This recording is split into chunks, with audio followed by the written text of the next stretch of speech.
Hello and welcome to our 8th project wherein we are going to build a 3D portfolio website to highlight all your projects. We are going to build an awesome 3D portfolio website. So before we start building the website, now you are going to work as a typical developer. You are now a software coder, software programmer or a software developer. So before you start developing the software, the very first thing is we have to set our machine ready for this development environment. And we are going to make it ready by installing 3 major softwares.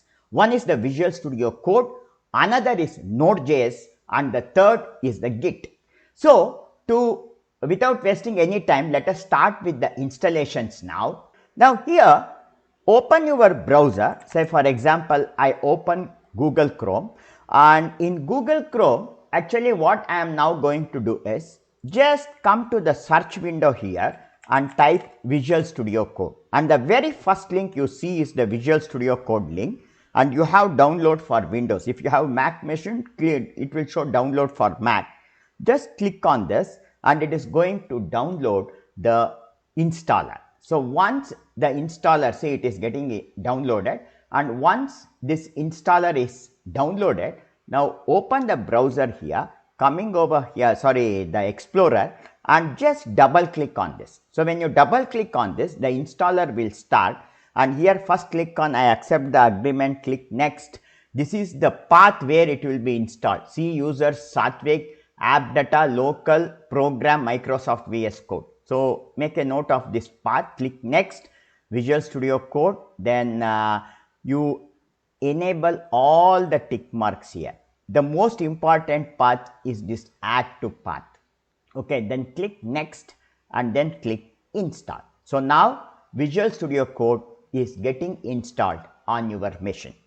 Now one thing here is, see, when Visual Studio is installed, as you already saw, if I come over here, if I right click and if I choose open file location, see, this file is present in Satvik app data local program Microsoft VS Code. In that folder you have this code. However, when we do the development, from wherever I am, in whichever location I am, either in C drive, D drive or E drive, from any place, I should be able to launch this program. So to do this, we do in Windows a process called as adding a path. Now basically when we install Visual Studio Code, the path is already added. So if you want to find it out, what you do is you come to the search window here, and in search window just type cmd and open this command prompt, and in the command prompt type echo and then $sign and type percentage sign and path. So when you, and again end it with the percentage sign, and when you click on this, this is going to show all the paths that has been added. And here in the end you can see C user Satvik app data local programs Microsoft VS Code bin. This has been added. Sometimes if this is not added, what you have to do is I open the system folder. In setting, I will come to settings, and in settings I am going to open the systems folder now. So wait till the system is, settings are open, and in that I will come to system, and if I come to system about, here you have one advanced system setting. In system, when you click on this, this opens this palette, and here you have a button here called environment variable. Click on this, and in this you have one environment variable called path.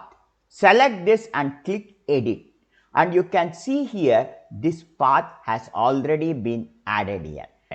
So once this path has been added, so I click cancel because the machine automatically added it to the path. Now installation of Visual Studio Code is over.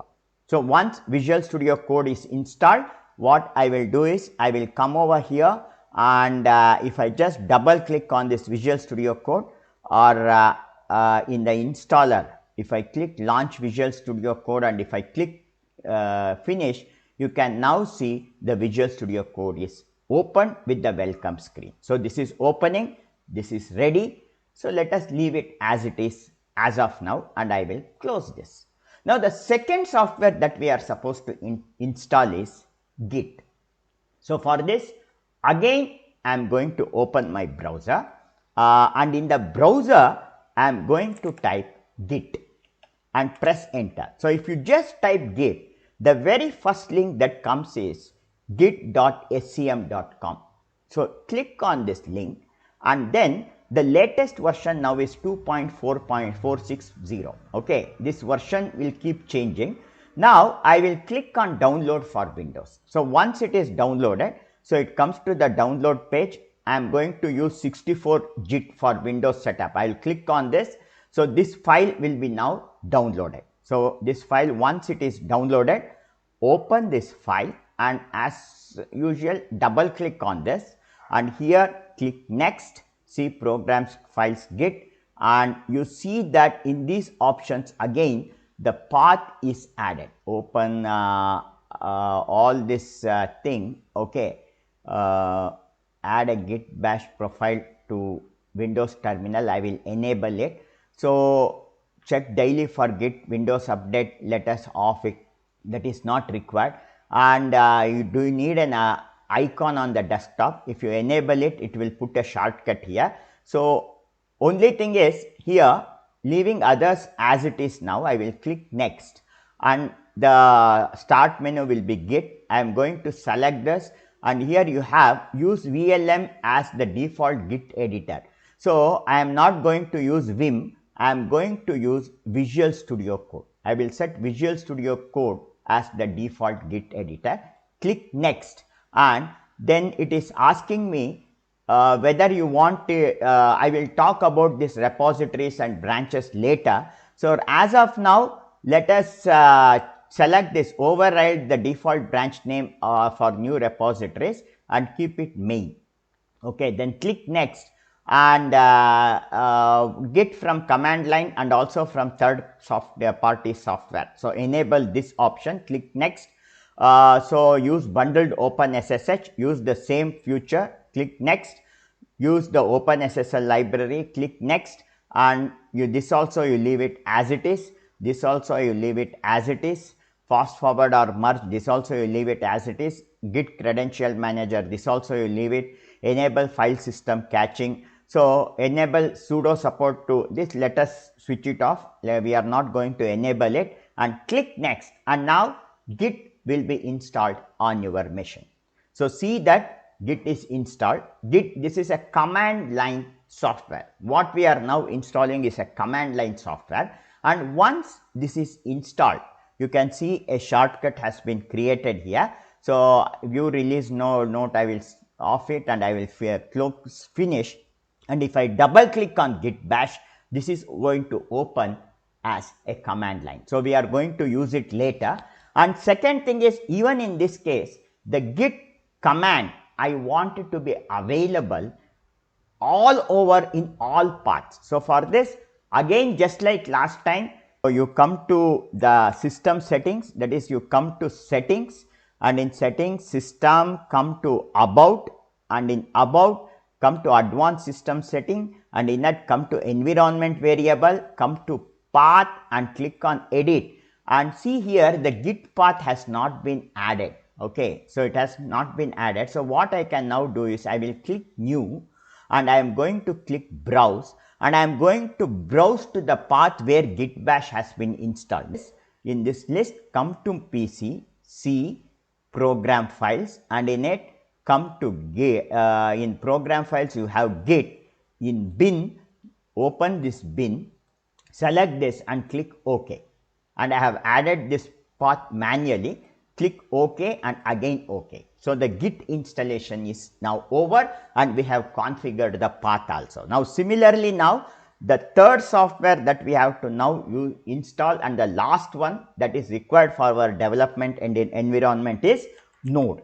So for this I will type Node.js, and the very first link is this Node.js link, and here you can see run JavaScript everywhere, download Node.js, you have it, and the current version is 22.6. okay, the current version is 20.16 LTS version. You have a latest version 22.6. Use this 20.6. LTS means long time support means version. So let us use this version. Click on this and let this get downloaded, and once it is downloaded, now right click or double click on it to launch the installer, and then click next. I accept the license agreement. It is getting installed in C program files Node.js. Click next and see that this add to path option is on. Okay, then click next, and it is asking for other automatically install other tools. Don't enable it. This is not required as of now. Click next and click on install, and now Node.js and another package called as Node Package Manager, both will be installed on your machine. Okay, you can see the node has been installed. So click finish, and now to test whether all these three softwares has been correctly installed, now what we are now going to do is, I am going to close all these windows. So I will come over to the search here, and I am going to type cmd to open the command prompt, and in command prompt you are in C user Satvik in your folder. Here now if I just type code and dash v double dash v, then it is going to show me the version number 1.92.2. So if this version number is shown, it means that the installation is done correctly. Similarly, I will type node-v. Okay, so just one -v, it is showing the version number. So the node is working and the path is also working. Similarly, now finally I will type git hyphen version, and now it is showing the version. So if it shows this, now all the three softwares are installed. And now before we are now ready to do the development, and from our next session we are going to start with our development job. So let us meet in the next session. Thank you.